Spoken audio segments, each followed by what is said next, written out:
हाँ सीताराम, कहाँ से हो जय भैया? बागेश्वर धाम। जय बागेश्वर धाम। हम रायपुर से ही हैं। क्या बात है।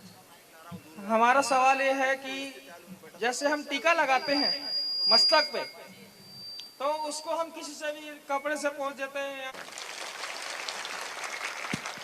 अभिमंत्रित तिलक को रात्रि के सोने के पहले किसी वस्त्र में आपको उसको साफ कर देना चाहिए। अभिमंत्रित तिलक नहीं है। अभिमंत्रित का मतलब गुरु परंपरा का, भगवान के चरणों का या गुरु का दिया हुआ, ये अभिमंत्रित है। अगर ऐसा नहीं है और साधारणतया दुकान का है तो वो रात्रि में मुख धो करके आप उसकी शुद्धि कर सकते। जय हिंदू राष्ट्र। पहले मैं ये बोलना चाहती हूँ, मुझे बहुत खुशी और गर्व की बात है, आप हमारे बुंदेलखंड से हैं। आप भी होगा? जी, मैं परमहंसी ज्योतेश्वर आश्रम के पास से हूँ, गुरुदेव की शिष्या हूँ। अच्छा, समझ गया, हम समझे। ज्योतेश्वर, बहुत अच्छा। शंकराचार्य जी? जी जी जी।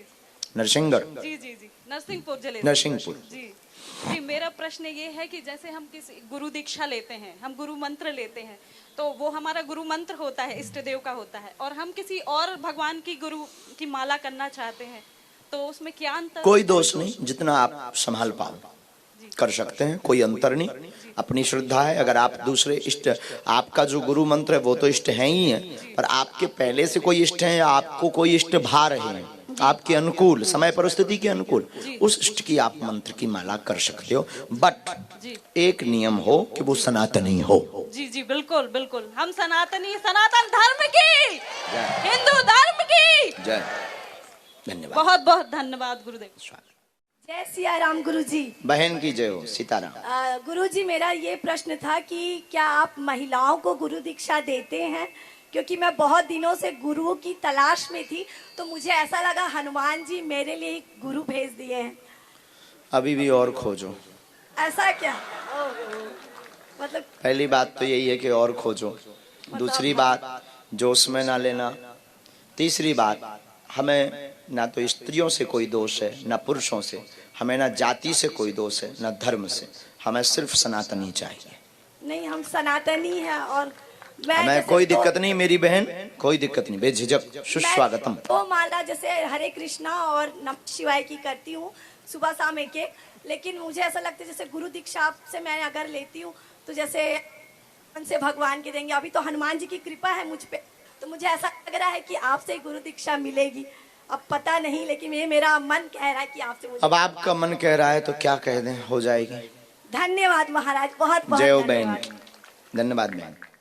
गुरुजी, ये जब आप हम लोग अभी बागेश्वर धाम गए थे, वो भी इतने आश्चर्य की बात है कि मेरी मम्मी ने आपका कार्यक्रम देखती थी, यहाँ रायपुर आई थी, तो वो गोंदिया से आई है अभी भी आपका कार्यक्रम देखने 8 दिन से, तो वो यहाँ रायपुर आके आपका कार्यक्रम देखती थी। तो मैं बोलती थी ये क्या देख रही है मम्मी तू? तो बोले तू भी देख बेटा। तो बोले कि गुरुजी तो यहीं से बोल रहे हैं कि लाल कपड़े में नारियल बांधो और अर्जी लगाओ करके। तो मैं बोली तू यहाँ कैसे अर्जी लगाएंगी? वो बोल रहे हैं कि आप बागेश्वर धाम नहीं आ पा रहे हो तो आप वहीं पे नारियल बांध के अपने घर में ही करो। लेकिन एक दिन हमारी सहेली आपके खजुराहो की है, मेरे सामने रहती है, मैं इन दोनों को खड़े करवा रही हूँ। खजुराहो से कौन है? ये मेरी फ्रेंड है। हाँ? नाक तरे की हो तुम तो। खजुराहो में कहाँ रही थी बिटिया? प्रणाम गुरु। खुश रहो। राजनगर सर। अच्छा, राजनगर की हो। कौन परिवार से? पांडे परिवार से। अच्छा है। कहाँ है घर? सिंचाई विभाग कॉलोनी। अच्छा, ठीक है, राजनगर में। हम समझ गए, समझ गए। हमारे नजदीक ही खूब गए राजनगर। हाँ सर, यही सवाल सर मेरा भी है कि बागेश्वर धाम मैं भी गई थी, तो वहाँ 2 बार गई।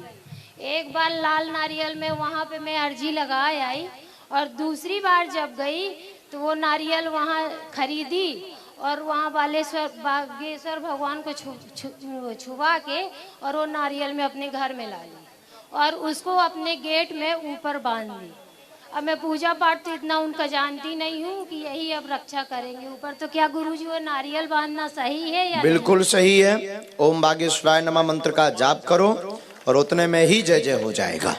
लेकिन एक दिन हमारी फ्रेंड आके बताई कि हम लोग जा रहे हैं, तो हमारी टिकट बन गई है, फिर भी हम लोग बोले चलिए आपकी टिकट बन गई है तो हम नहीं पहुंच पाएंगे, लेकिन अचानक फिर उनने बोले कि ठीक है हमारे भांजे को साथ में भेजते, और पता नहीं हमारी टिकट रातों रात बन गई और हम सवेरे वहाँ बागेश्वर धाम पहुंच भी गए। बोलो बागेश्वर धाम की। वहाँ से जो नारियल लाए हैं मम्मी भी लाई है, गोंदिया लेके गई है। मम्मी आप खड़े हो जाइए। तो वो गोंदिया लेके गई नारियल और हमने भी अपने घर लेके आए। बस हम आपका आशीर्वाद चाहते। आपकी माताजी आप खूब स्वस्थ रहो, जीवन भर बागेश्वर धाम से जुड़ी रहो। कहाँ है मताई? उठ बैठ मताई। सिवा आपके आशीर्वाद के लिए ही उतने दूर खूब पहुंचे। आशीर्वाद। कथा सुन रही हो मताई? खूब सुनती हो? कवन सो काज कठिन जग माही, जो न होई तात तुम पाही। बस एक दोहा सीख के आई हूँ वहाँ से। कौन सा? आप अभी बोली ना मैंने, कवन सो काज। अच्छा ये दोहा नहीं है, चौपाई है। हाँ चौपाई। तो गुरुजी एक माला में जाप कर लेती हूँ। करो माँ। हाँ। बहुत धन्यवाद। उमाशंकर मिश्रा। मैं ऐसे तो छतरपुर का रहने वाला हूँ, पर रायपुर में रहता हूँ। रायपुर में मैं 17 साल से रहता हूँ। मैंने यहाँ पर दिव्य दरबार का दर्शन दिया, शंखाएँ देखी, महाराज जी ने का जो कहने का है वो चीज़ें देखी, वास्तविकता देखी, पत्रकारों पर जो उन्होंने उनको उठाया और उन्हीं के द्वारा, क्योंकि ये जो भ्रम जो फैलाया जाता है ना, कि पाखंड है, ये है, वो है, तो कहाँ से उठता है? कहीं ना कहीं पत्रकारों के द्वारा या छोटे छोटे यूट्यूब के द्वारा दिखाया जाता है। तो उसीलिए पत्रकारों को ही बुला करके, पत्रकारों को ही जवाब दे करके, और पत्रकार को एक जो बाद में बात के दरबान एक तो जो बात बीच में एक कागज निकाला महाराज जी ने, जो सबसे प्रथम में लिख करके उनको दाब के रखे थे। उस कागज को देख करके जो उनको बताया गया, वो शायद माइक में नहीं बोले, लेकिन उनको पढ़ाया गया, आधा पेपर पढ़ाया गया, वो सबसे बड़ा जवाब है उनके लिए। अब मैं तो उस चीज़ को नहीं जानता। देखा गया कि महिला को भी उठाया, महिला ने दूसरी महिला को, अनजान महिला को बुलाया। जी, क्या देखा? हमने वही देखा कि एक पहले तो पत्रकारों को ही बोला गया कि कोई भी पत्रकार आप सम्मतित हो जाइए और खड़े हो जाइए, और मैं बोलता हूं कि किसी को आप उठा के लाइए, पूरे पंडालों से, 4 पंडाल हैं, चारों पंडालों से किसी को लेकर आइए और ये पर्चा उन्हीं का निकलेगा।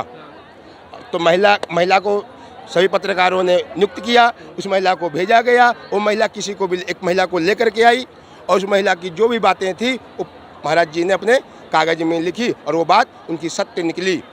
इसलिए हम मानते हैं कि महाराज जी की तो बात नहीं करते, पर बागेश्वर जी को हम नमन करते हैं। क्यों सकती है दूसरे पत्रकारों को? तो उन्होंने पहले महाराज जी ने कहा कि क्या हमारे आप चाचा जी का नाम बता सकते हैं, जो कि संस्कार टीवी में हमारे चाचा जी का नाम है, हमारे चाचा जी का नाम संस्कार टीवी में है। तो वह नहीं, तो अपने चाचा जी के नाम से उस पत्रकार को बुलाया गया। फिर उनको उनके भाई के बोला गया कि तो आपके भाई ने गृह प्रवेश किया, घर का निर्माण किया। तो हाँ, वास्तविकता ने उसका, हाँ 2 दिन पहले हमारे घर भाई ने गृह प्रवेश किया है।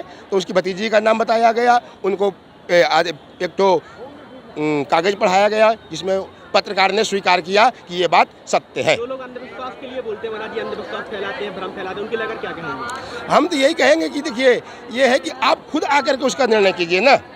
जो कहते हैं कि आप खुद आकर उनका निर्णय कीजिए, ऐसी जगहों पे आइए। उन्होंने तो खुला चैलेंज किया ना। देखा गया पत्रकार सच का सामना करवाते, सच दिखाते हैं। आज उन्हीं के सामने आज बना हाँ। सवाल लगाया, उन्हें जो उठाया, क्या तो हम तो उसे ये कहेंगे कि जो सत्य है उनको महाराज जी ने आज खुली चैलेंज करके उसका दिखाया और अपने सनातन का झंडा गाड़ करके जय श्री राम का नारा लगाया।